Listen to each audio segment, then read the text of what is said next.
Friends, welcome to D3 channel. இன்றைக்கி வந்து பூசணிக்கீரையை வச்சு பூசணிக்கீரை கடையில் எப்படி பண்ணலான்னு பார்க்கலாம். அதுக்காக நான் வந்து என்னென்னா ஒரு 15 பூசணி இலை வந்து பறித்து எடுத்துகிட்டு வந்திருக்கேங்க. இப்போ அதுதான் நீங்கள் பார்க்குறது.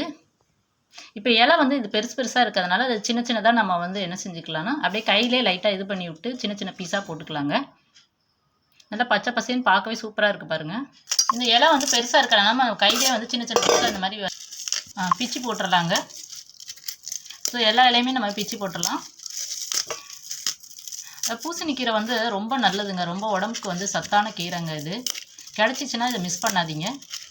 கீரையை வந்து நல்லா அலசி எடுத்த பிறகு சின்ன சின்ன பீஸாக வந்து இது பண்ணி கட் பண்ணி போடுங்க. இந்த மாதிரி நம்ம கட் பண்ணி போட்டாச்சிங்க. நெக்ஸ்ட்டு வந்து இதுக்காக என்ன பண்ணுறேன்னா நான் கடையிறதுக்கு பருப்பு எடுத்துருக்கேங்க. இதில் துவரம் பருப்பு ஒரு 100 கிராம் அளவுக்கு நான் வந்து எடுத்துகிட்டு வந்துடலாங்க.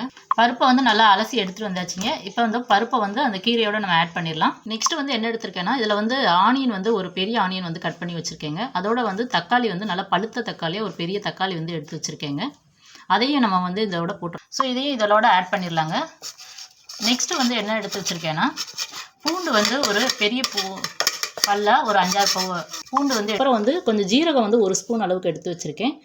காரத்துக்காக வந்து 2 காஞ்ச மிளகாய் எடுத்து வச்சுருக்கேன். அதையும் இதோட நம்ம போட்டுடலாம். இப்போ எல்லாத்தையும் போட்டுட்டு நெக்ஸ்ட்டு வந்து என்னென்னா தண்ணி ஆட் பண்ணலாம். தண்ணி வந்து என்னென்னா இந்த கீரை மூழ்கிற அளவுங்க ஒரு செம்பு அளவுக்கு யூஸ் பண்ணிங்கன்னா கரெக்டாக இருக்கும். இந்த இன்னும் கொஞ்சம் கூட நம்ம தண்ணி வந்து இதில் ஊற்றலாங்க. தண்ணி ஊற்றி இதை வந்து குக்கரை மூடி நம்ம வந்து என்ன செய்யலாம்னா ஒரு 3 விசில் விடலாங்க. இதில் வந்து என்ன பருப்பு வந்து நல்லா வெந்திருந்தால் தாங்க கீரை வந்து நல்லா டேஸ்ட்டாக இருக்கும். சப்போஸ் 3 விசில் விடுங்க, சரியாக வேகலைன்னா மறுபடியும் வந்து கூட ஒரு 2 விசில் விட்டுக்கோங்க. அந்த பருப்பு வேகும் போதே நமக்கு கீரையும் வந்து நல்லா வெந்து வந்துருங்க.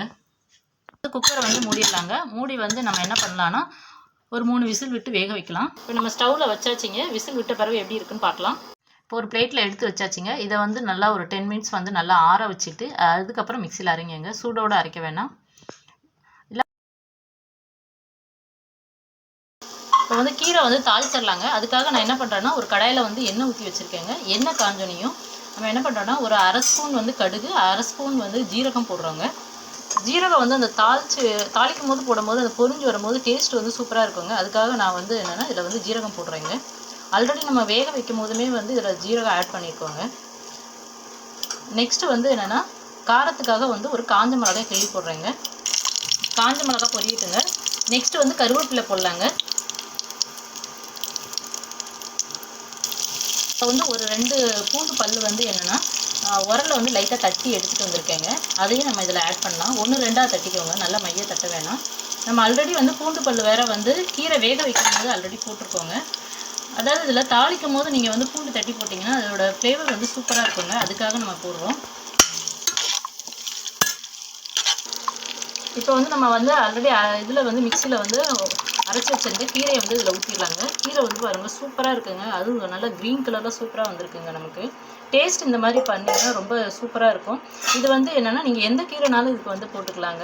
இப்போ நம்ம இதில் வந்து பூசணிக்கீரை வச்சு இந்த கடையில் பண்ணியிருக்கோம்.